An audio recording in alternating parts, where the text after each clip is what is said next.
4, 3,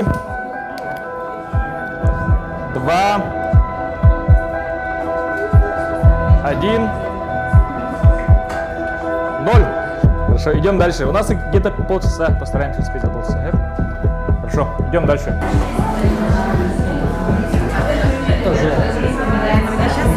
Наш семинар мы назвали «Перерождение».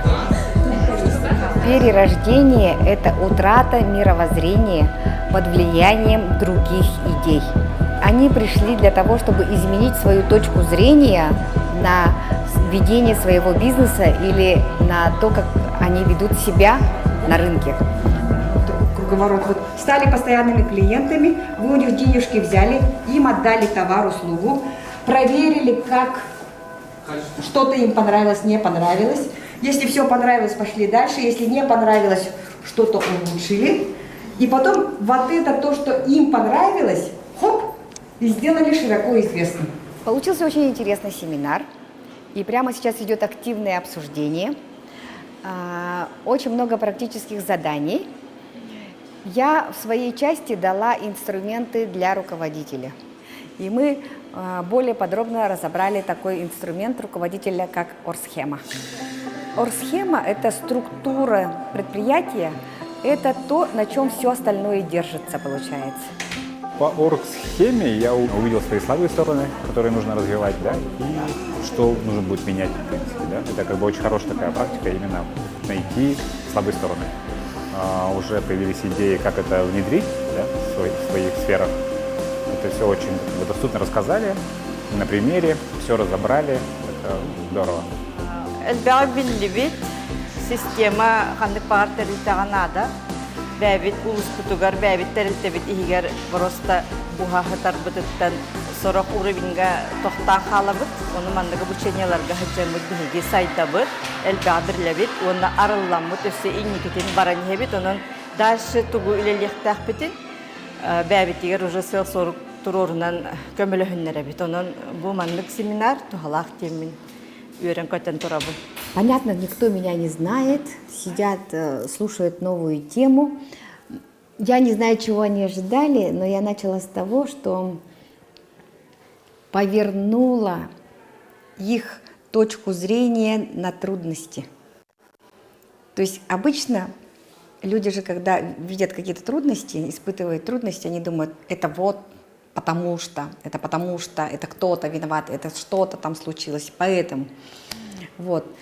А я заставляю их посмотреть на то, что ты сам не успеваешь делать, что ты не делаешь, какое убеждение тебе мешает достигнуть цели в этой области. Тут рассказывать об этом, конечно, так сложно, но когда вот я беру флипчарт, черчу таблицу, задаю вопрос, все начинают работать, и потом интересные осознания рассказывают. Я теперь понял что-то. Оказывается, у меня есть ограничивающее убеждение такое-то. У меня фиксированная идея такая-то. Вы знаете, на самом деле, это, знаете, как маленькое чудо происходит во время семинара. Давайте мы сейчас посмотрим 5 примеров наших клиентов. Все? К сожалению, мы не можем говорить, это какие компании. Если я даже скажу, с какой сферы, то сразу будет понятно, это какой клиент. Поэтому я не буду говорить, но буду говорить условные вот названия. Типа продуктовый магазин Сардана, типа продуктовый магазин одежды Тюльпан. Вот это условные названия. Мы просто заключаем договор по коммерческой тайне, поэтому мы не можем оглашать их компании, их результаты. Например, вот у нас где-то полгода назад, да, где-то в январе пришел продуктовый магазин из Улуса. Доходы очень хорошие, 10 миллионов. Доход это продажи в месяц. Продажи в месяц. Очень хорошие доходы. Маржинальность очень низкая у них была. То есть у них все ушло на поставщиков, оставалось очень мало, 1 400 000, и прибыли было очень мало, 400. И из этой прибыли и они еще оплачивали кредиты. То есть, и у них вообще оставалось где-то 100 000. С 10 миллионов оставалось где-то 100 000.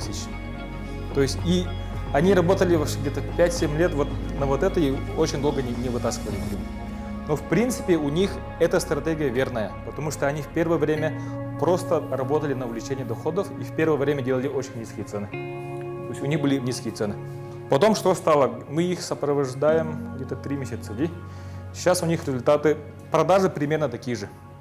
Но увеличение маржинальности 25%. Это еще не предел. Мы иногда увеличивали для продуктовых магазинов маржинальность до 35%.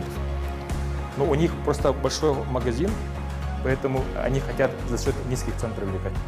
Клиентов они не потеряли. И клиенты даже этого не ощутили. Есть вот много систем ценообразования, как делать так, чтобы клиент думал, что у вас даже стало дешевле. Они вообще не заметили.